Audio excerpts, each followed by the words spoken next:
Je n'ai pas le droit de faire de la politique en Algérie, mais j'ai le droit de commenter l'actualité tragique et brûlante en France.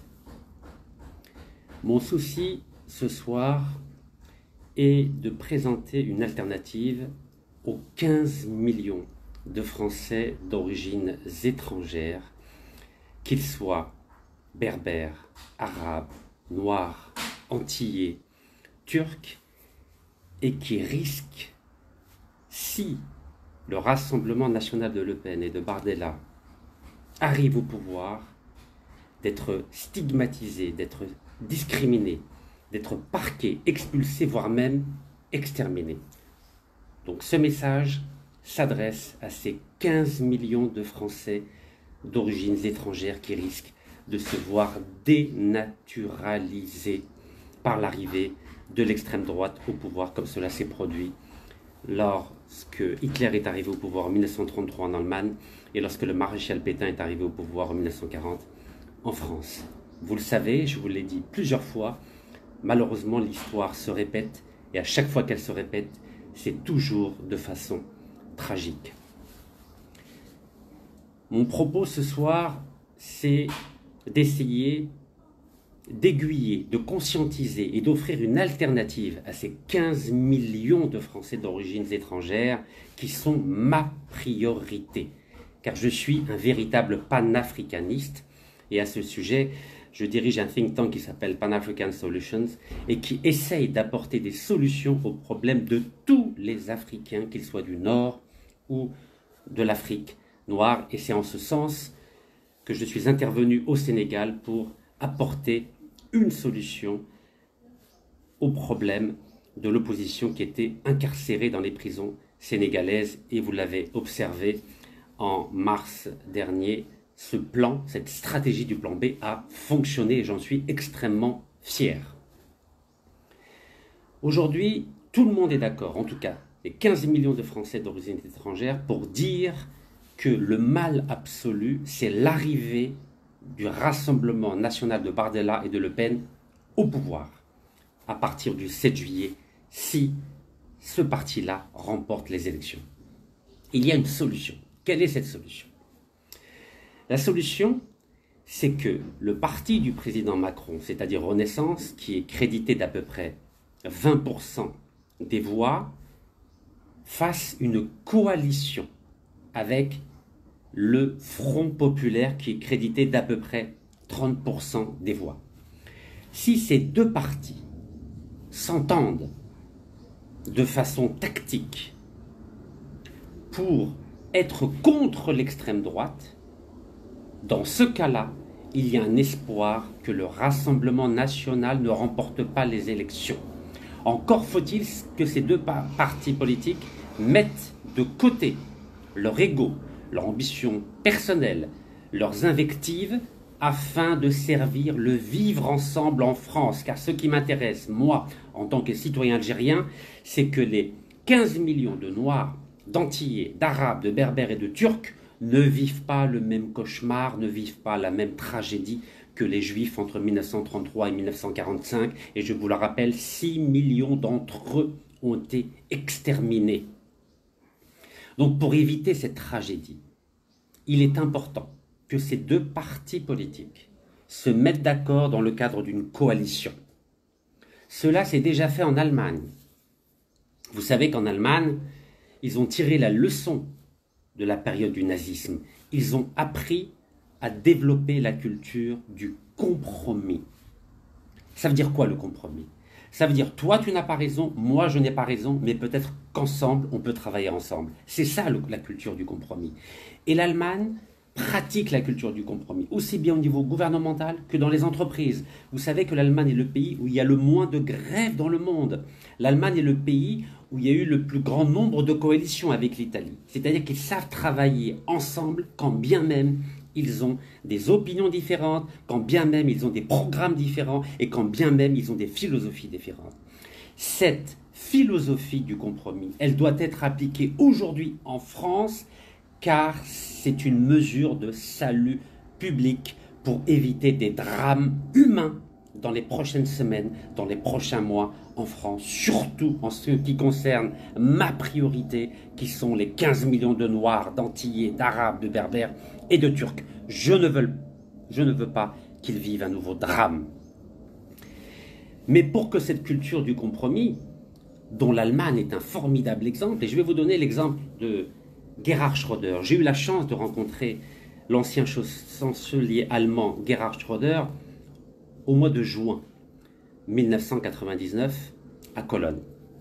Et pendant 2 heures, on a discuté. Et parmi les questions que je lui ai posées, figurait celle de comment il avait réussi à arriver au pouvoir quand bien même il n'avait pas la majorité.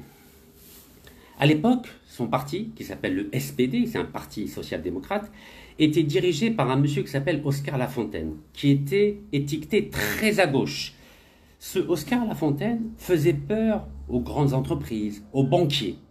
Donc son parti a eu l'intelligence de ne pas mettre en avant Oscar Lafontaine, et ils ont décidé de mettre en avant un autre homme politique, on va dire aux angles plus arrondis. Et c'était Gerhard Schröder. Donc Gerhard Schröder, qui était un avocat, donc qui sait faire des compromis, a été mis en avant. Et c'est grâce à une coalition entre le Parti social-démocrate, SPD de Gerhard Schröder, et les Verts, les écologistes, que ensemble ils ont remporté l'élection contre la CDU. La CDU, c'est l'équivalent de la droite française. Donc cette culture du compromis est absente en France. Mais pendant la Troisième République et pendant la Quatrième République, entre 1875 et 1958, c'était une culture en France de s'allier avec des partis qui sont totalement opposés. Et cela a été fait en 1936 lorsque le Front populaire a gagné. Le Front populaire, c'est pas simplement la gauche, c'est pas simplement le Parti socialiste ou le Parti communiste, c'était aussi les radicaux socialistes. Donc il faut revenir à cette culture du compromis, à cette culture de la coalition pour empêcher par tous les moyens l'arrivée de l'extrême droite et l'exclusion de 15 millions de Français d'origine étrangère qui vont être à coup sûr dénaturalisés. Alors, comment faire pour que le parti de Macron, qui s'appelle Renaissance, et que le Front populaire puissent se mettre ensemble contre l'extrême droite? Il faut ce compromis dont je vous ai parlé. C'est-à-dire qu'il faut appliquer la même stratégie qu'en Allemagne avec le SPD. Oscar Lafontaine faisait peur aux banquiers et aux grandes entreprises.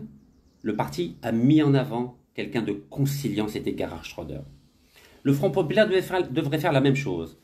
Jean-Luc Mélenchon devrait se mettre en retrait et proposer, par exemple, une candidature de compromis. Et en ce moment, celle qui peut jouer ce rôle, c'est Clémentine Autain, députée de Seine-Saint-Denis. Clémentine Autain est la députée, la femme politique du Front populaire qui bénéficie du plus fort taux de popularité. Donc, pourquoi Clémentine Autain ne serait pas, par exemple, la future première ministre si le parti de M. Macron et le parti de M. Mélenchon se mettent d'accord dans le cadre d'une coalition? Car, quand on écoute les débats publics et les débats politiques en France, on se rend compte d'une chose, c'est que le Front populaire est d'accord pour demain occuper Matignon, c'est-à-dire être Premier ministre de qui? Du président Macron. Donc dans les faits, que va-t-il se passer dans les 3 prochaines années? C'est que le Premier ministre, qui ne sera pas du même parti que le président Macron, va travailler avec le président Macron. Donc puisqu'ils envisagent déjà de travailler ensemble, si ils gagnent, pourquoi ne pas le dire dès maintenant à la majorité du peuple français, et notamment aux 15 millions de Français d'origine étrangère qui m'intéressent aujourd'hui et à qui je m'adresse dans ce live. Donc l'idée est la suivante.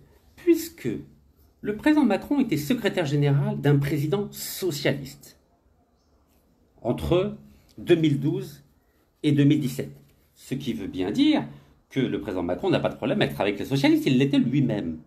Et que Jean-Luc Mélenchon était lui-même ministre d'un gouvernement socialiste. Donc ça veut bien dire qu'ils sont d'accord, puisqu'ils ont déjà été dans un passé assez récent, dans un gouvernement socialiste. Donc pourquoi, dans l'intérêt général du vivre ensemble, qui est ma priorité, pourquoi dès maintenant, ils négocieraient pas une coalition et se mettraient d'accord pour que, par exemple, le profil de la députée Madame Clémentine Autain soit mis en avant pour être la prochaine première ministre de France, pour empêcher par tous les moyens que l'extrême droite arrive au pouvoir, car l'extrême droite au pouvoir, c'est l'exclusion, c'est la dénaturalisation et c'est la violence. Garantie. L'histoire nous l'enseigne et l'avenir risque de le confirmer si on n'est pas prudent. Donc maintenant, qu'est-ce que vous devez faire? Les élections auront lieu dimanche.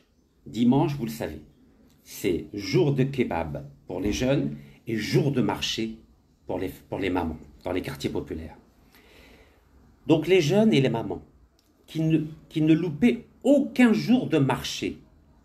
Ma mère, Allah yarhama, elle allait tous les dimanches au marché. Elle n'en loupait aucun. Donc au lieu d'aller au marché dimanche, vous allez consacrer 5 minutes à aller voter avec vos filles, vos garçons et vos maris contre les partis d'extrême droite.